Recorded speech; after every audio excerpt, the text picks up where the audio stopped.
জঙ্গলে একটা ছোট্ট গুহায় থাকতো একদল পিঁপড়ে। একদল পিঁপড়ে রোজ সকালে বেরিয়ে পড়তো খাবারের সন্ধানে। পিঁপড়েরা জঙ্গলে খাবার খুঁজতে যাওয়ার পর তাদের গুহার সামনে দুজন বড় বড় পিঁপড়ে দাঁড়িয়ে থাকতো আর গুহার দেখাশোনা করত। কারণ সেই গুহার ভিতরে থাকতো রানী পিঁপড়ে। তারপর যখন সন্ধ্যা হয়ে আসতো তখন সব পিঁপড়েরা খাবার নিয়ে গুহার উদ্দেশ্যে রওনা দিত। আর গুহার ভিতরে পৌঁছে গিয়ে তারা সেই সব খাবার রানীর কাছে মজুদ রাখতো, কারণ রানী সেগুলো দেখাশোনা করতো সব সময়। আর সেই জঙ্গলে একটা গাছের ডালে থাকতো একটা ছোট্ট মিষ্টি টুনি পাখি। সে সারাদিন তার বাসায় থাকতো আর প্রয়োজন হলে খাবারের সন্ধানে উড়ে উড়ে এদিক সেদিক ঘুরে বেড়াতো আর মনের সুখে গান গাইতো। তার কোনো চিন্তা ভাবনাই থাকতো না। আর খিদে যখন পেত তখন সে জঙ্গলের একটা সুন্দর ফলের বাগানে ঢুকে ভালো ভালো সুস্বাদু ফল সেগুলো তৃপ্তি করে খেত মনের সুখে। এক গ্রীষ্মের দুপুরবেলা পিঁপড়েরা খুব কষ্ট করে কিছু খাবার নিয়ে যাচ্ছিল তাদের বাসার দিকে। আর ঠিক সেই সময় সেই রাস্তা দিয়ে যাচ্ছিল টুনটুনি পাখি। ঠিক সেই সময় টুনটুনি পাখির সাথে দেখা হলো সে পিঁপড়েদের। সে তো পুরো অবাক হয়ে গেল, এত কষ্ট করে পিঁপড়েগুলো কি বয়ে নিয়ে যাচ্ছে। তখন সে তাকে জিজ্ঞাসা করলো, ও পিঁপড়ে ভাই, তোমরা এত কষ্ট করে কি বয়ে নিয়ে যাচ্ছ? সেই কথা শুনে পিঁপড়ে বলে, টুনি দিদি, আমরা শীতকালের জন্য খাবার সঞ্চয় করছি, তাই এত দূর থেকে খাবারগুলো বয়ে নিয়ে আমাদের গুহায় রাখবো বলে নিয়ে যাচ্ছি। তুমিও শীতকালের জন্য এখন থেকে খাবার সঞ্চয় করা শুরু করে দাও। তুমি যে কি বলো না পিঁপড়ে ভাই, আমি আবার নাকি গরমকালের জন্য খাবার সঞ্চয় করে রাখবো। এখন শুধু মজা করার সময়, শুধু আনন্দ করব আর উড়ে উড়ে বেড়াবো, কোনো চিন্তা ভাবনা নেই আমার। এই কথা বলে টুনটুনি পাখি আবার জঙ্গলে উড়তে উড়তে বেরিয়ে পড়ে। আর এভাবেই খুব সুন্দরভাবে গ্রীষ্মের দিনগুলো কাটতে থাকে। একদিন সকালে পিঁপড়ের দল বেরিয়ে পড়ে খাবার খুঁজতে জঙ্গলের উদ্দেশ্যে। তারা খুব কষ্ট করে পাহাড়ি অঞ্চল থেকে ধীরে সুস্থে খাবারগুলো বয়ে আনছিল। আর তাদের মধ্যে সব থেকে ছোট পিঁপড়েটা গরমে আর হাঁটতে না পেরে তার পিঠ থেকে সেই সঞ্চয় করা খাবার বস্তুটা পড়ে যায়। এমন সময় সেই পথ দিয়ে যাচ্ছিল সেই টুনি পাখি। আর সে তখন দেখতে পায় পিঁপড়েটা দাঁড়িয়ে আছে রোদের মধ্যে। তখন সে তাকে জিজ্ঞাসা করে, কি হলো ছোট্ট পিঁপড়ে, তুমি এই রাস্তা দিয়ে একা একা কোথায় যাচ্ছ? আর তোমার সব সঙ্গী সাথীরা কোথায় গেল? তাদের তো কই দেখতে পাচ্ছি না।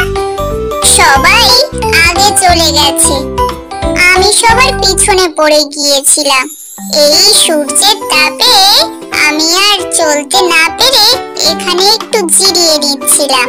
এই কথা বলে যেই না পিঁপড়ে আবার যাবে বলে চলতে শুরু করলো, তখন টুনি বলে, ঠিক আছে, তুমি আমার পিঠের উপর চড়ে বসো, আমি তোমাকে তোমার গুহার সামনে ছেড়ে দিয়ে আসবো।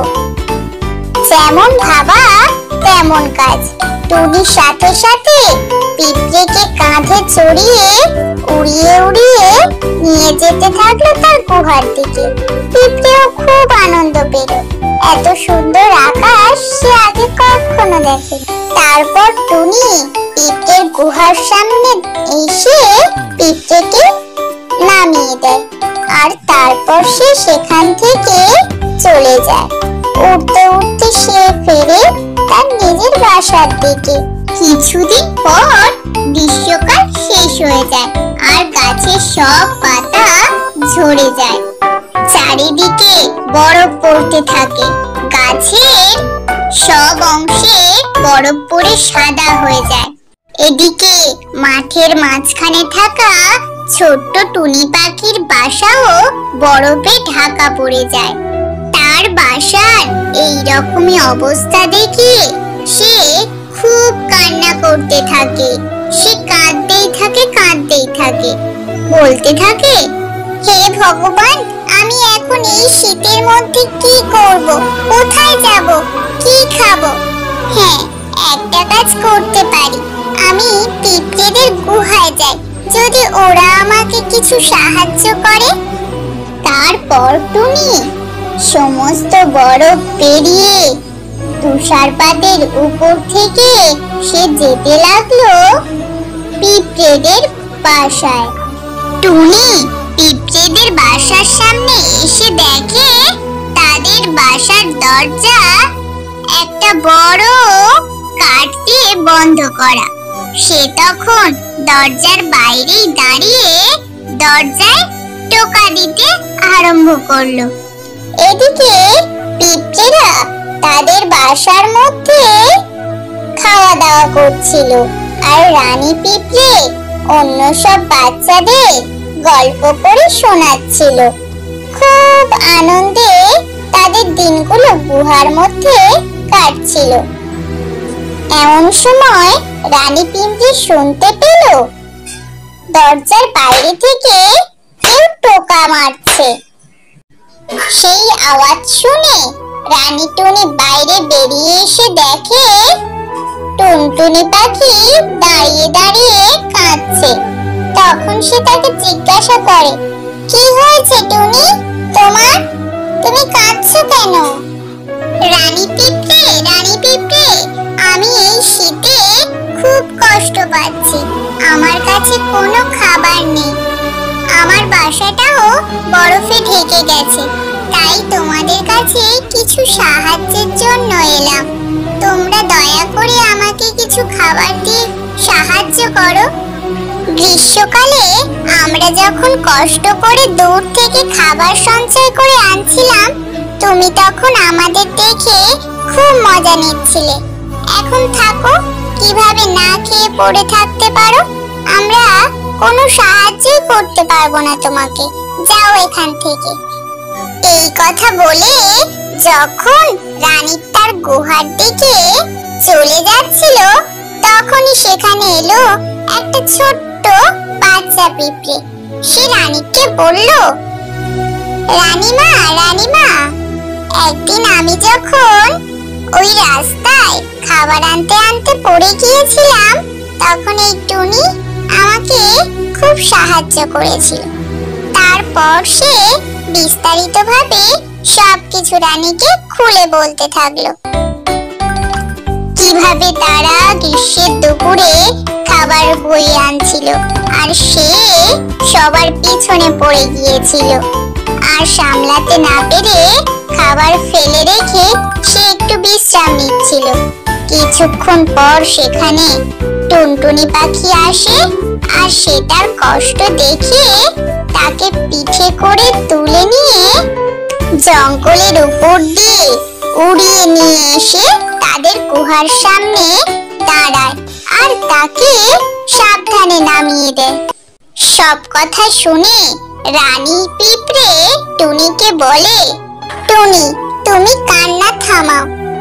তোমার এই উপকারের ফল হিসেবে এখন তোমাকে কিছু খাবার আর থাকার ব্যবস্থা করে দিলেও আর পরে কোনো সাহায্য পাবে না তুমি আমাদের থেকে। তখন তোমার নিজের খাবার তোমার নিজেকেই সংগ্রহ করতে হবে। ঠিক আছে রানী পিঁপড়ে, আমি আর কখনো এমন করব না। সারা গ্রীষ্ম উড়ে উড়ে ঘুরে ঘুরে না থেকে কিছু খাবারও শীতকালের জন্য সংগ্রহ করে রাখবো। আর তোমাদের এই উপকার আমি কোনোদিনও ভুলবো না। তারপর সব পিঁপড়েরা একটু একটু করে খাবার নিয়ে এগিয়ে যেতে থাকে টুনির নতুন বাসার দিকে। তারা টুনির নতুন বাসায় সব খাবার মজুত করে রাখে। সারা